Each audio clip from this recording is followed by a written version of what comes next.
What's up mga kaibigan? Ah, magandang araw sa inyo lahat ngayon. Welcome sa ating kaibigan channel. Bale, ay ipapakita natin ngayon dito ay ang ating pagsisimula ng backyard gardening. Kaya tara, samahan niyo ako na mapa-improve ang ating nasimulang garden dito sa ating bakuran. Subaybayan natin kung magtatagumpay ba, kung may mabubuhay ba sa ating mga tinanim. Kaya tara, labas tayo. Puntahan natin yung ating ginawang garden. Ito, dito na lang ako nagpunla sa may ano ko ito patay na yung niyog na to. Yan, wala na yung dahon. Yan, sinabit ko na lang dito para mapakinabangan. Bali itong mga pinunla natin na to, mustasa.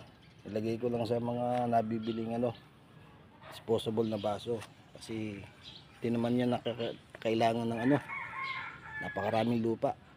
Kahit medyo lang, mabubuhay yan. Dito pa. Ito, yan, ganun din natin ginawa. Pinag-ano lang din natin ng sinabit lang din yan. Ayun dito. Ayan.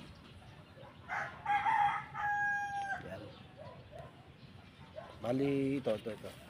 Nagamit kong pandilig yan para meron siyang galing yun sa mga pinag-anuhan ng mga hasang ng isda, ganyan. Yan, ito. Yan. Ating patola. Kaya pag ito, marami tayong galon na pinaglalagyan ng lupa para ito, magsimula tayo maglagay dito ng mga galon para ito, pinunlaan ko na ito ng ng mga buto. Ang pinunla ko dito ay yung pechay, yung malalaking variety ng pechay, yung pabito. Yan. Ngayon, nagsisimula pa lang tayo. Titingnan natin kung tutubo siya, kung mag-o-okay siya. Ngayon dito naman, ito naman puro pataniman talaga to ng mga nagbubukid. Yan, ang dami na yung mais. Ayan mais. Yan, bali itong gagawin natin na to malaking pakinabang sa pang-araw-araw natin na buhay. Kasi pag kailangan nating ng gulay, hindi na tayo lalayo, dito na lang sa ating bakuran. Yan. Yan, sa may mga ito, puro petsa itong nilagay ko. Yan. Kaya natin to, yung iba nito, ito medyo malalaki na itong iba, i-harvest na natin to, tapos tatanim natin ng bago. Yan. Yan, ganyan yung ginagawa ko dito araw-araw. Yan, sabit-sabit lang, tapos iba mga paso-paso. Kaya kung meron kayong mga kaibigan,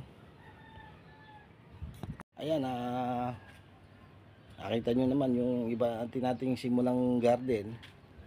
Kaya kung meron kayong mga katulad nito, mga bakanteng lupa na pwede natin pagtanim-taniman, gamitin na natin para hindi masayang. Saka mapapakinabangan mo rin kasi magagamit mo yung tinanim mo pag lumaki, mauulam mo, mahalo mo sa makakain mo. Yan, itong mga nasa likod ko yan, mga bagong punla natin yan. Ito yung mga ulo ng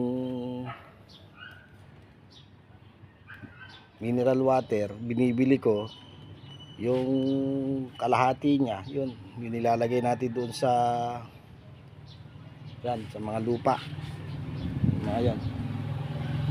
Tapos yung ito nga sinasabit natin para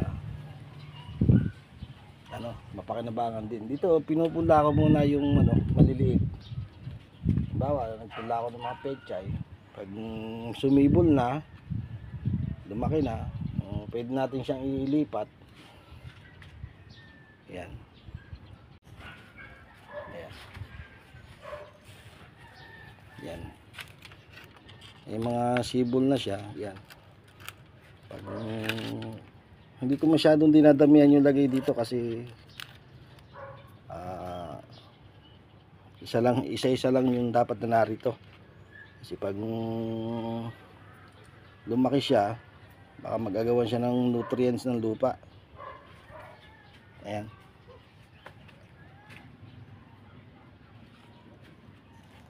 Yun lang mga kaibigan. Sana yung iba ito pa. Yung ating mustasa, medyo lumaki na din. Kaya lang itong kalahati nito, tinaniman ko na lang ng maliliit kasi pechay din, tas mustasa. Yung naunang tanim na yun, yung mustasa, yung kalahati niya kinalkal ng manok, kaya yun na lang natira. Kaya ito, tignan ng kulay ng pechay para naman hindi sayang habang lumilipas yung mga araw at tumutubo rin. Okay, ano lang mga kaibigan, hindi tayo professional na nag-garden, bago pa lang tayo. Bali ito, tinry lang natin kasi naisip ko kaysa naman tiwangwang lang yung lupa na dito sa ating bakuran, may pa taniman na lang natin. Kaya kung meron din kayo mga ganitong espasyo, gawan nyo na lang din ng ganito para medyo pakinabangan sa maganda pati. Nakakawala ng stress, nakakalibang, nalilipas yung oras ba na meron kang natatapos. Kaya ito, sana subaybayan nyo yung ating pag-garden araw-araw. Yung mga pinula natin, sa mga susunod papakita natin kung tumubo ba o nagtagumpay ba, nabuhay ba. Ngayon muli mga kaibigan, maraming salamat.